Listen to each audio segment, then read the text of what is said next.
Hello dollies! Today I'm going to be showing you how to become a ball joint doll.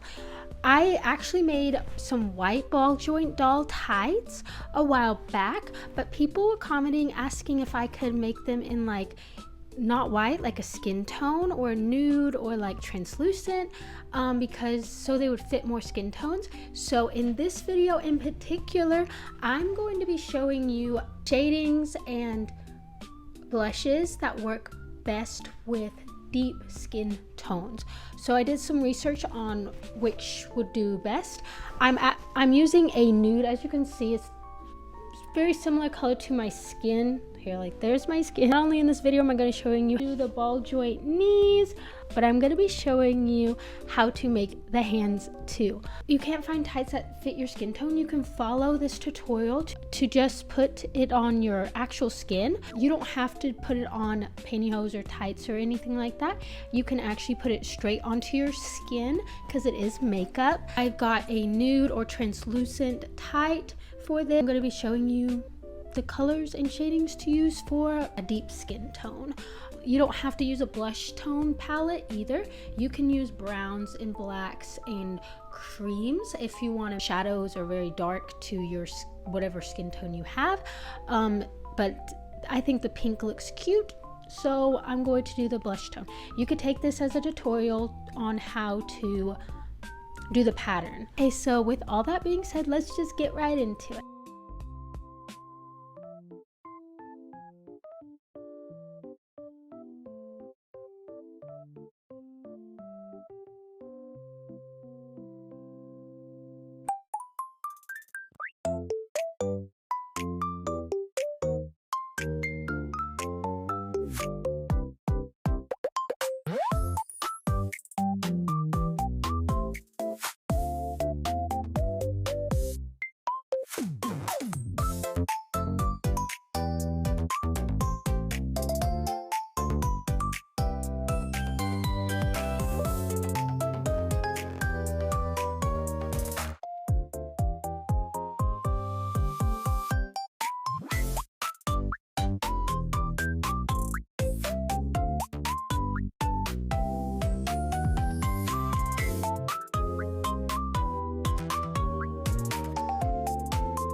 really like how these came out, and like I said, you don't have to have the tights, and if you can't find one that fits your skin tone, I would suggest just putting it on your legs. This just makes it easier. If you make them, you can keep putting them on and off instead of having to redraw it. But over time, as you could see, I don't know if you could tell, but when I took these off, like you could see, like there's I didn't dust them off or blow it off the excess before I took them off, so it scrunched up and made little lines. So make sure you do that. You could just do this on your regular legs or your arms for photo shoots or videos, so you don't have to have the tights. It just makes it easier. Also, you can find a one size option on Amazon, but it is rather small because it only comes in one size. I would say it's size small because I tried to wear them and I ripped them because I was trying to pull them up and I was like gripping them, and I pulled them and made a big hole in them. So I would say they're extra small and small. I'm sure you can find them on AliExpress and Temu and stuff like that. I don't exactly know if you can get them from there. Yeah, this is just a quick and easy way to do it yourself. And like I said, if you don't have tights, just follow this pattern to draw on your actual skin. And since it's makeup and shadows, it comes off really easy with micellar water or water and soap. If you like this video and videos like this, let me know down below. Tell me what other videos you would like to see. Don't forget to like and subscribe, and bye bye.